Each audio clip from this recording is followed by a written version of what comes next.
직장 생활을 하면 여러 거래처의 고객들과 사내 다른 부서 사람들을 만나서 일을 하게 되는데요. 그런데 이때 자주 사용하는 단어들이 있습니다.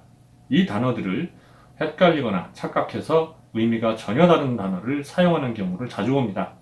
오늘 시간에는 직장에서 가장 많이 혼용하거나 잘못 쓰는 용어들을 골라서 정확한 뜻을 설명하고 잊지 않고 잘 기억할 수 있는 방법까지 소개합니다. 우선 다음 사례를 한번 보시죠.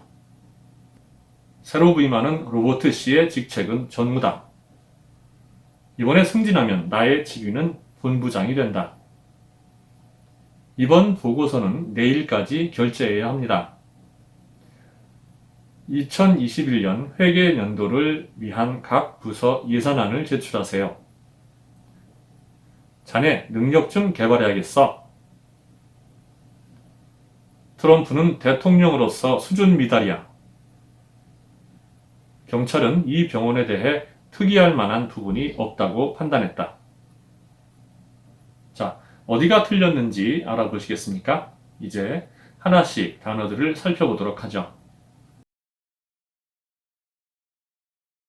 직무는 직업상 담당자가 수행하도록 설정된 일련의 업무나 임무를 말합니다. 우리가 흔히 일이라고 하는 것들이죠. 직위는 직무에 따라서 규정되는 사회적, 행정적 위치입니다. 주임, 대리, 과장, 차장, 부장, 상무 등이 바로 직위인데요. 회사에서는 승진의 기준으로 사용되기도 하죠. 헷갈리는 걸 방지하려면 직위는 책상과 사무실, 위치가 달라진다고 외우면 되겠습니다. 직책은 직위의 구체적인 권한과 책임을 더한 단어입니다. 파트장, 팀장, 본부장, 사업부장 등으로 구분되죠. 직위와 결정적으로 다른 점은 승진을 해도 직책이 바뀌지 않는 경우가 있다는 겁니다. 차장에서 부장으로 직위가 승진해도 직책은 변함없이 팀장인 경우가 있잖아요. 잊지 않고 외우려면 직책은 어떤 직무의 책임자로 생각하면 됩니다. 직급은 직위를 좀 더 세분화된 체계인데요. 같은 과장이라도 과장 1호봉, 2호봉으로 구분하는 경우입니다. 다만 이 용어는 평소에는 잘 안 쓰게 되는 그런 추세죠. 결제와 결제, 이 두 가지 용어는 직장에서 아마도 가장 많이 틀리는 단어일 겁니다.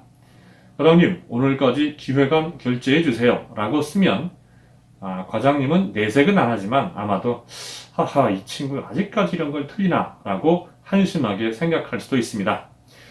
기획서, 보고서처럼 허가나 승인을 받는 경우에는 결제를 올리다, 결제받다로 써야 합니다. 결제는 결정할 권한이 있는 상관이 부하가 제출한 안건을 검토하여 허가하거나 승인함을 뜻하는 단어거든요. 이에 비해서 결제는 대금을 주고받아 거래관계를 마치는 일을 의미합니다. 거래처 대금을 결제해 주세요처럼 금전거래에 사용해야 됩니다. 두 용어가 계속 헷갈린다면 결제는 경제 문제를 결정한다고 생각하시면 절대로 잊지 않으실 겁니다. 연도와 연도는 저도 이따금 헷갈리는 단어인데요. 연도는 일정 기간 단위로서의 그 해를 뜻하는 의존명사입니다.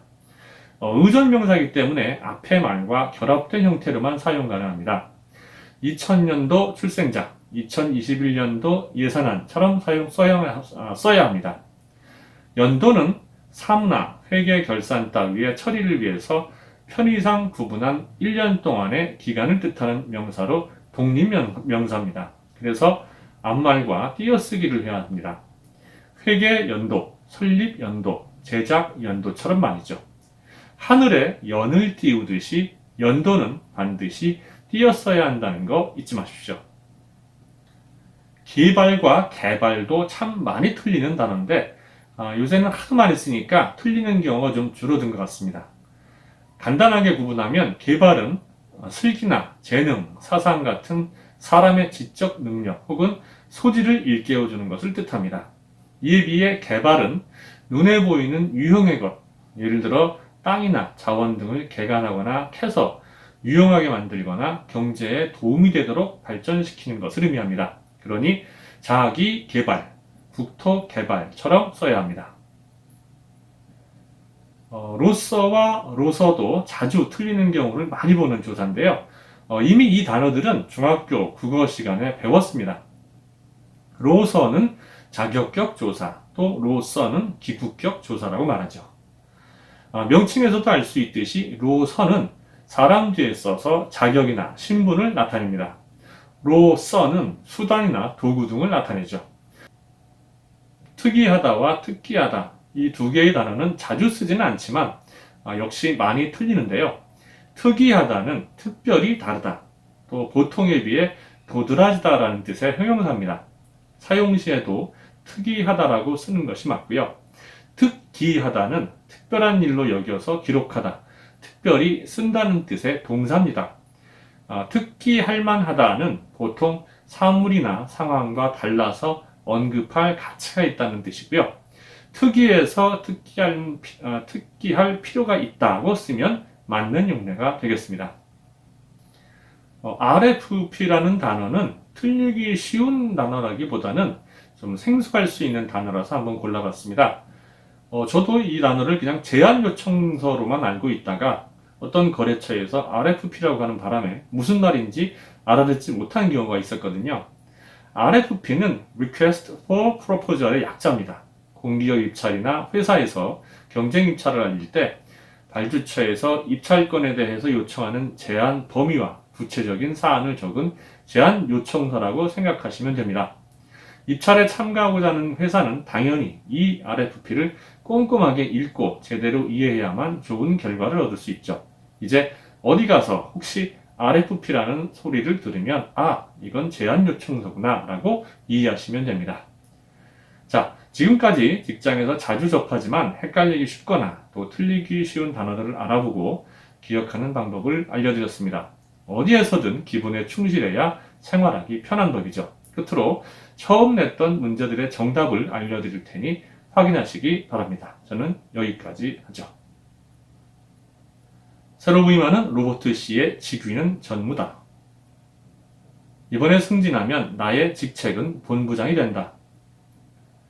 이번 보고서는 내일까지 결제해야 합니다. 2021년 회계 연도를 위한 각 부서 예산안을 제출하세요. 자네 능력 좀 기발해야겠어. 트럼프는 대통령으로서 수준 미달이야. 경찰은 이 병원에 대해 특기할 만한 부분이 없다고 판단했다.